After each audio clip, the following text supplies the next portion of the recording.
Welcome to alpha class room. இன்றைக்கு 3ஆம் வகுப்பு பாடம் 19 தூக்கணாங்குருவியும் ஒட்டகச் சிவிங்கியும். இந்த பாடம் தான் நம்ம படிக்க போறோம். வாங்க குழந்தைகளே, இந்த பாடத்தை படிக்கலாமா? ஒரு அழகான கதை கொடுத்திருக்காங்க, ஸ்டோரி. இந்த ஸ்டோரியில நிறைய கேரக்டர்ஸ் வராங்க. யாரெல்லாம் தெரியுமா? ஒட்டகச் சிவிங்கி. ஒட்டகச் சிவிங்கினா என்னது? ஜிராஃப். ஓகே, இத இருக்கு பாத்தீங்களா? இதான் ஒட்டகச் சிவிங்கி. அப்புறம் தூக்கணாங்குருவி. தூக்கணாங்குருவி அப்படின்னு ஒரு குருவி இருக்குது. இந்த படத்துல பாருங்க, அழகா இந்த மாதிரி கூடு கட்டும். அதோட குஞ்சுகள் எல்லாம் இந்த கூட்டுக்குள்ளதான் வச்சிருக்கோம். இதுக்கு பேரு தான் தூக்கணாங்குருவி. அப்புறமா தேனீக்கள், ஹனிபி. ஓகே, தேனீக்கள். அப்புறமா ஃப்ராக், தவளை. இந்த 4 பேருக்கும் நடுவுல நடக்கக்கூடிய ஒரு அழகான கதை, கான்வர்சேஷன் உங்களுக்கு கொடுத்திருக்காங்க. நான் இந்த ஸ்டோரியை ரீட் பண்றேன், நீங்களும் உங்க புத்தகத்தை பார்த்துக்கிட்டே வாங்க. ஓகே. காட்டில் இருந்த பெரிய மரம் ஒன்றின் கிளையில் தன் குஞ்சுகளுடன் கூட்டில் தூக்கணாங்குருவி ஒன்று வசித்து வந்தது. அதன் குஞ்சுகள் கீச் கீச் என்று ஒலி எழுப்பி மகிழ்ச்சியுடன் இருந்தன. அப்போது அந்த வழியாக ஒட்டகச் சிவிங்கி ஒன்று வந்தது. ஓகே, ஒரு அழகான காடு. அந்த காட்டுல ஒரு ட்ரீ இருந்தது. அந்த ட்ரீயோட கிளை அப்படின்னா பிரான்ச்சஸ். அந்த ட்ரீயோட பிரான்ச்சஸ்ல அதோட குஞ்சுகள், ஓகே, குட்டி குட்டி பேர்டு, பேபி பேர்ட்ஸ், அது எல்லாமே அழகா ஃபேமிலியா வாழ்ந்துட்டு வந்தாங்க. இந்த பேபி பேர்ட்ஸ் எல்லாம் எப்படி கத்தும்? எப்படி சவுண்ட் எழுப்போம்? கீச் கீச் அப்படின்னு தானே சத்தம் போடும். அதான் ஒலி எழுப்பி சவுண்ட். அழகா எல்லாரும் ஜாலியா என்ஜாய் பண்ணிட்டு இருந்தாங்க. அப்ப அந்த மரத்து பக்கத்துல ஒரு ஜிராஃப் வந்துச்சு, ஒட்டகச் சிவிங்கி. அதோட கழுத்து பார்த்திருக்கீங்களா? நீளமா இருக்கும். ஒட்டகச் சிவிங்கி என்ன சொல்லுது தெரியுமா? அப்பாட, என்ன வெயில், என்ன வெயில்! இந்த மரத்தின் அடியில் கொஞ்ச நேரம் ஒதுங்கலாம் என நினைத்தது. அப்போது தூக்கணாங்குருவி குஞ்சுகள் மகிழ்ச்சியுடன் சத்தமிட்டு கொண்டு இருந்தன. என்ன ஒரே சத்தம் என ஒட்டகச் சிவிங்கி மேலே பார்த்தது. மரக்கிளையில் உள்ள கூட்டில் இருந்த தூக்கணாங்குருவி குஞ்சுகள் சத்தமிட்டு கொண்டு இருப்பதை பார்த்து கோபம் கொண்ட ஒட்டகச் சிவிங்கி மரக்கிளையை பிடித்து உலுக்கியது. சரி, என்ன தெரியுமா பண்ணுச்சு இந்த ஒட்டகச் சிவிங்கி? அந்த மரத்து பக்கத்துல போன உடனேயும் இந்த குருவிகள் எல்லாம், குஞ்சுகள் எல்லாம் கீச் கீச்சுன்னு சத்தம் போட்டுக்கிட்டே இருந்ததுல, இது இந்த ஒட்டகச் சிவிங்கிக்கு, இந்த ஜிராஃப்க்கு பிடிக்கவே இல்லை. என்ன ஒரே சத்தமா இருக்கே அப்படின்னு சொல்லிட்டு அந்த பிரான்ச்சஸ் எல்லாம் பிடிச்சு ஆட்டிக்கிட்டே இருந்துச்சு. இதுக்கு தூக்கணாங்குருவி என்ன பண்ணுச்சுன்னு பாப்போமா? ஒட்டகச் சிவிங்கியே, ஏன் மரக்கிளையை உலுக்குகிறாய்? என் கூட்டில் உள்ள குஞ்சுகள் பயப்படுகின்றன. ஒட்டகச் சிவிங்கி, உன் குஞ்சுகள் கத்துவது எனக்கு பிடிக்கவில்லை. அப்போது தேனி ஒன்று பறந்து வந்து மரத்தில் உள்ள பூவில் அமர்ந்தது. தேனி, ஒட்டகச் சிவிங்கியே, மரம் அனைவருக்கும் பொதுவானது. தூக்கணாங்குருவி கூடு கட்டி வாழ்கிறது. உனக்கு ஓய்வெடுக்க நிழல் தருகிறது. எனக்கு இம்மரத்தில் உள்ள பூக்களிலிருந்து தேன் கிடைக்கிறது. எனவே நாம் அனைவரும் நண்பர்களாக இருப்போம். என்ன சொல்லுச்சுன்னா தூக்கணாங்குருவி, இந்த கிளைகள் எல்லாம் பிடிச்சு ஆட்டாத, என்னோட பேபி பேர்ட்ஸ் எல்லாம் பயப்படுது அப்படின்னு சொன்னது. அப்போ ஒட்டகச் சிவிங்கி சொன்னது, இல்ல, எனக்கு அதுங்கெல்லாம் கத்துறது பிடிக்கவே இல்லை அப்படின்னு சொன்னது. அப்போ ஒரு ஹனிபி பறந்து வந்து, ஹனிபி எங்க உட்காரும்? எப்பவுமே ஃப்ளவர்ஸ்ல இருக்கிற அந்த ஜூசஸ், அந்த நெக்டார் தானே சாப்பிடும். ஸோ ஒரு அழகான ஹனிபி வந்து அந்த மரத்துல இருக்க ஃப்ளவர்ல வந்து உட்கார்ந்தது. அப்ப அந்த தேனி சொல்லுச்சு, இங்க பாரு, மரம்ங்கிறது எல்லாருக்கும் காமனான ஒண்ணு. அதுல பேர்ட்ஸும் கூடு கட்டி வாழும். நானும் ஃப்ளவர்ஸ்ல இருந்து ஹனி எடுக்கிறதுக்கு வந்திருக்கேன். அதே மாதிரி நீனும் பாரு, இந்த மரத்தோட நிழல்ல, இந்த ஷேடோல தானே நீயும் வந்து ரெஸ்ட் எடுக்கிற. ஸோ நம்ம எல்லாருமே ஃப்ரெண்ட்ஸா இருப்போமே அப்படின்னு சொன்னது. அதுக்கு ஒட்டகச் சிவிங்கி என்ன தெரியுமா சொல்லுச்சு? இல்ல இல்ல, நான் உங்களுடன் சேர முடியாது. எனக்கு இந்த குஞ்சுகள் கத்துவது பிடிக்கவில்லை அப்படின்னு சொல்லிட்டு திரும்பியும் அந்த மரக்கிளை எல்லாம் ஆட்டுச்சு. அப்ப தூக்கணாங்குருவி குஞ்சுகள் பயந்து காப்பாத்துங்க காப்பாத்துங்க என மீண்டும் அலறின. அப்ப தேனி என்ன தெரியுமா செஞ்சுச்சு? நான் உங்களுக்கு உதவி செய்கிறேன். அருகில் உள்ள குளத்தில் புத்திசாலி தவளை வாழ்ந்து வருகிறது. அதனிடம் சென்று உதவி கேட்போம். இந்த ஒட்டக சிவிங்கி சொன்னதை கேட்கவே இல்லை. திரும்ப திரும்ப அந்த மரத்தோட பிரான்சஸ் எல்லாம் பிடிச்சு ஆட்டிக்கிட்டே இருந்தது.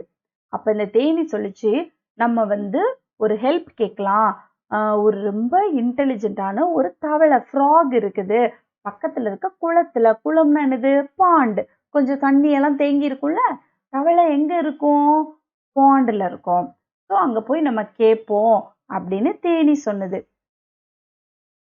தேனி ஒட்டக சிவிங்கியின் அடாத செயலை தவளையிடம் கூறியது. தூக்கணாங்குருவியும் தன் நிலையை கூறி தவளையிடம் உதவி கேட்டது. இப்ப தேனியும் தூக்கணாங்குருவியும் 2 பேரும் போய் அந்த ஃப்ராக் கிட்ட ஹெல்ப் கேக்குறாங்க. என்ன செய்யலாம்? இந்த மாதிரி ரொம்ப இந்த ஜிராஃப் எங்களை டிஸ்டர்ப் பண்ணுது அப்படின்னு சொல்லிட்டு. அதுக்கு தவளை சொல்லிச்சு, உங்களுக்கு நான் கட்டாயம் உதவுகிறேன். தண்ணீர் குடிக்க வரும் போதெல்லாம் இந்த ஒட்டக சிவிங்கியின் கால்களில் மிதிப்பட்டு எங்கள் இனம் அழிந்து போகிறது. அதனால் நாம் படும் துன்பம் அதற்கு தெரியவில்லை. அதற்கு அந்த நிலை ஏற்பட்டால்தான் தானாகவே புரிந்து கொள்ளும் போல் இருக்கிறது. ஓகே, இது இங்க தண்ணி குடிக்க வரும் போதெல்லாம் எங்களுக்கும் ரொம்ப டிஸ்டர்பன்ஸ் ஆகுது. எங்களை எல்லாரையுமே மிதிச்சு போட்டுருது. ஸோ எங்களுக்கும் அது ரொம்ப துன்பமா இருக்கு. துன்பம்னா கஷ்டமா இருக்கு அப்படின்னு சொல்லிச்சு. சரி, இவங்க எல்லாரும் சேர்ந்து ஒரு பிளான் பண்ணாங்க. என்ன பிளான் தெரியுமா? இப்ப என்ன தெரியுமாச்சு? நெக்ஸ்ட் டே மறுபடியும் இந்த ஜிராஃப் அந்த மரத்து பக்கத்துல வந்துச்சு. வந்து என்ன சொல்லுச்சுன்னு பார்க்கலாமா? அப்பாட, இன்று கொஞ்சம் வெயில் பரவாயில்ல. அட, அது என்ன? அந்த தேனீ கூட்டம் எப்போது பார்த்தாலும் நொயிங் நொயிங்னு சத்தம் போடுதே.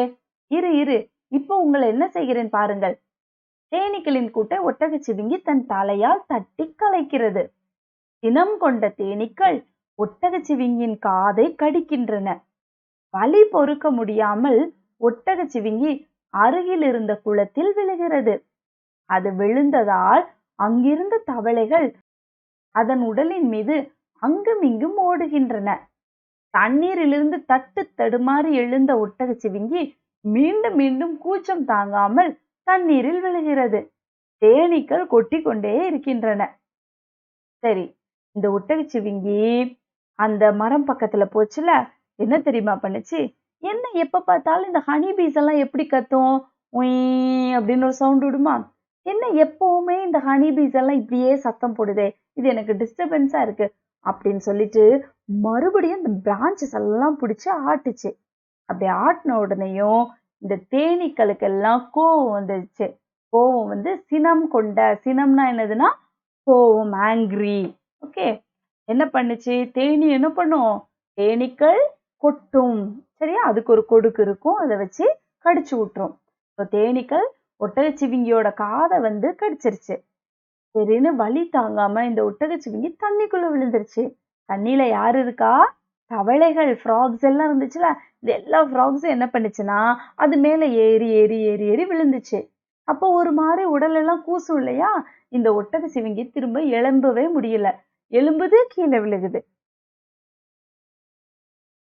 அப்ப இந்த ஒட்டகச்சிவிங்கி என்ன சொல்லுச்சுன்னு பாப்போமா? ஐயோ தேனீக்களே, என்னை கொட்டாதீர்கள், தவளைகளே என் மீது ஏறாதீர்கள் என்று கத்தியது. நமக்கு ஏற்பட்டது போலதானே அந்த தூக்கணாங்குருவிகளுக்கும் ஏற்பட்டு இருக்கும். தங்கள் கூட்டை கலைத்ததால் தானே இந்த தேனீக்களும் என்னை கொட்டின. பாவம், அந்த தவளைகள் எத்தனை முறை அவற்றை நான் காலால் மிதித்திருக்கிறேன். எனக்கு வலித்தது போல அவற்றுக்கும் வலித்திருக்கும் என்று ஒட்டகச்சிவிங்கி தான் செய்த தவற்றை எண்ணுகிறது. இனிமேல் யாருக்கும் தொல்லை தர மாட்டேன், துன்பம் செய்ய மாட்டேன் என்று உண்மையாகவே மனம் வருந்தியது ஒட்டகச்சிவிங்கி. மேலும் தன் தவற்றை பொறுத்து கொள்ளுமாறு அனைவரிடமும் வேண்டியது. பின்னர் அனைவரோடும் இணைந்து மகிழ்ச்சியுடன் வாழ்ந்தது. இந்த ஒட்டகச்சிவிங்கி என்ன பண்ணுச்சுன்னா, நம்ம டிஸ்டர்ப் பண்ண போய் தானே எல்லாரும் நம்மளையும் தொந்தரவு பண்றாங்க. நான் செஞ்சதுதான் தவறு.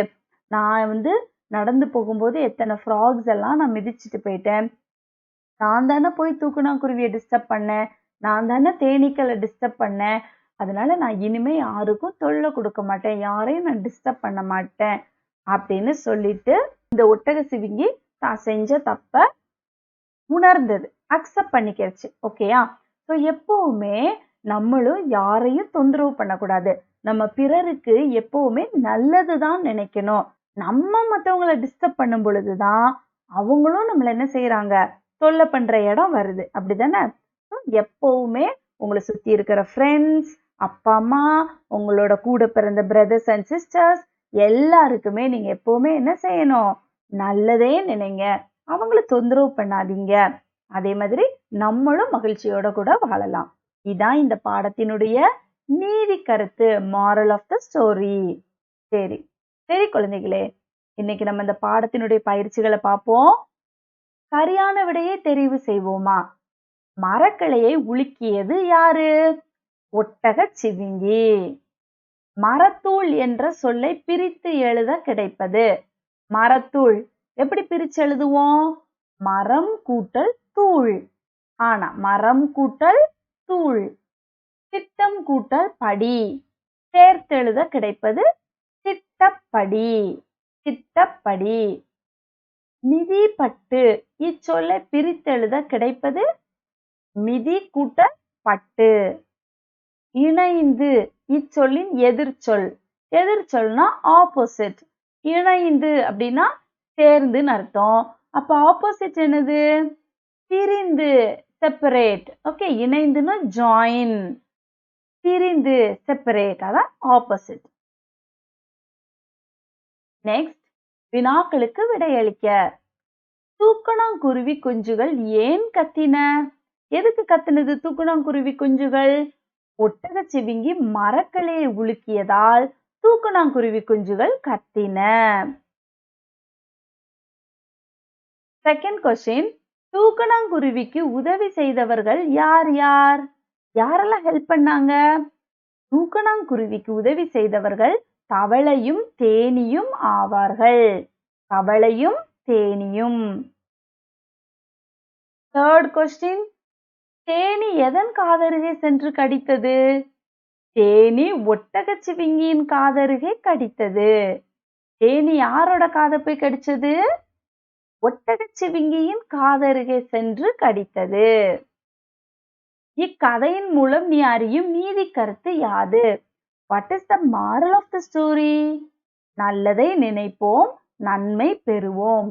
நம்ம எப்பவுமே நல்லதுதான் நினைக்கணும், அப்ப நமக்கு நன்மையே நடக்கும். The moral of the story. அகர முதலியை பார்த்து பொருள் அறிக. புத்திசாலி, பொருள் மீனிங்ஸ் கேட்டிருக்காங்க. ஓகே, புத்திசாலி அப்படின்னா அறிவாளி, இன்டெலிஜென்ட். ஓகே, அறிவாளி. அடாத செயல் அப்படின்னா என்ன அர்த்தம்னா தகாத செயல். ஓகே, நம்ம எதை செய்யக்கூடாதோ அதான் தகாத செயல். தகாத செயல். குருவிக்கேற்ற கூட்டை தேர்ந்தெடுப்போமா? இங்க குருவிகள் இருக்கு, இங்க என்ன இருக்கு? நெஸ்ட் இருக்கு, அதுல எக் இருக்கு. ஓகே, இது மேட்ச் த ஃபாலோயிங் மாதிரி. பறவைகள் பறவைகள் பறந்தன. ஓகே, பறவைகள் பறந்தன. birds birds always will fly. பறவைகள் பறந்தன. ஆடு goat, ஆடு மேய்ந்தது. மேய்ந்தது. மாணவர்கள் students, மாணவர்கள் வந்தனர். வந்தனர். மீன் fish, மீன் நீந்தியது. swim. fish, மீன் நீந்தியது.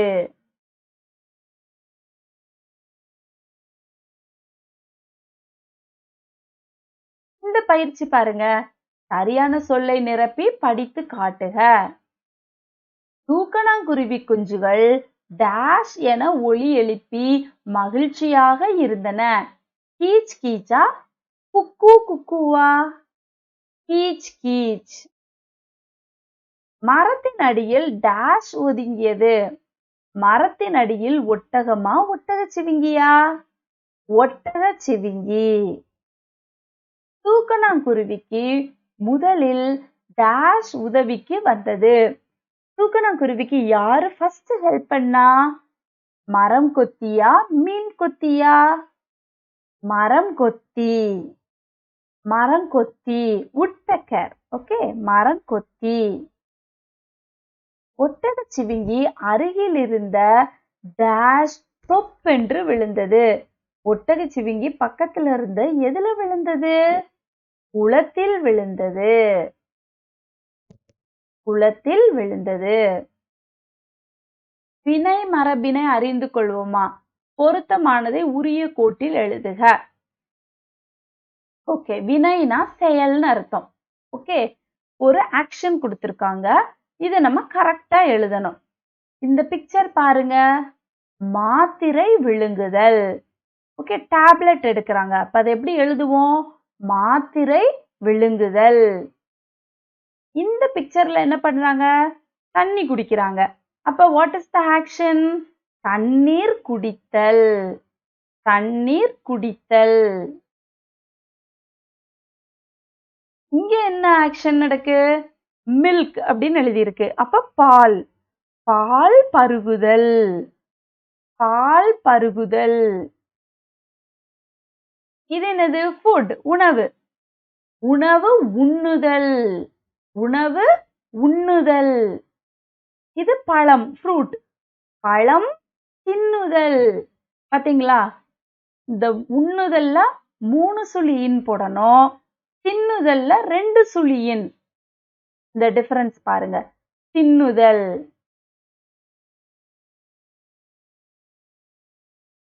நெக்ஸ்ட் பயிற்சி சொல் விளையாட்டு.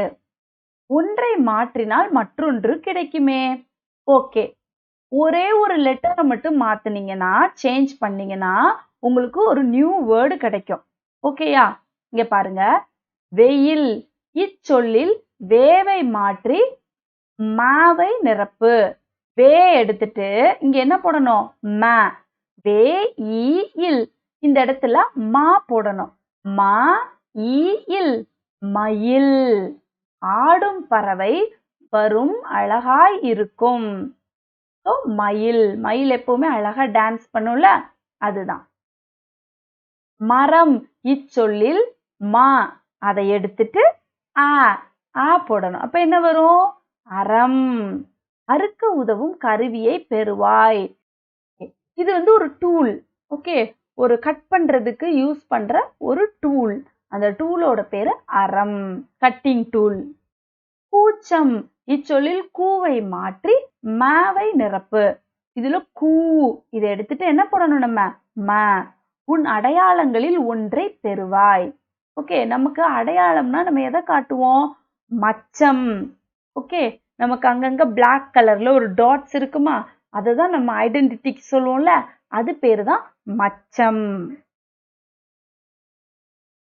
குருவி. இச்சொல்லில் கூவை மாற்றி ஆவை நிரப்பு. பூ எடுத்துட்டு ஆ போடணும். குருவின்னு என்னது? பேர்டு. அப்ப அருவி. அருவி. அருவி. அருவினா ஃபால்ஸ், வாட்டர் ஃபால்ஸ். அங்க போய் என்ன பண்ணுவீங்க? ஜாலியா குளிச்சு என்ஜாய் பண்ணுவீங்கல்ல, அதான் வாட்டர் ஃபால்ஸ், அருவி. பணம். இச்சொல்லில் பாவை மாற்றி மாவை நிரப்பு. பா, இதை எடுத்துட்டு மா, அதை கொடுக்கணும். அப்ப பணம் அப்படின்னு என்னது? மணி. அப்ப மா போட்டோம்னா மணம், ஃப்ராக்ரன்ஸ், ஒரு அழகான ஸ்மெல். மூக்கின் வழியே நுகர்ந்து மகிழ்வாய். அது என்னது? மனம். மனம்னா ஸ்மெல். ஓகே குழந்தைகளே, இந்த ஸ்டோரியை நீங்க என்ஜாய் பண்ணிருப்பீங்க. இந்த லெசனும் உங்களுக்கு யூஸ்ஃபுல்லா இருந்திருக்கும்னு நினைக்கிறேன். நெக்ஸ்ட் லெசன்ல நம்ம சந்திப்போம். நன்றி குழந்தைகளே.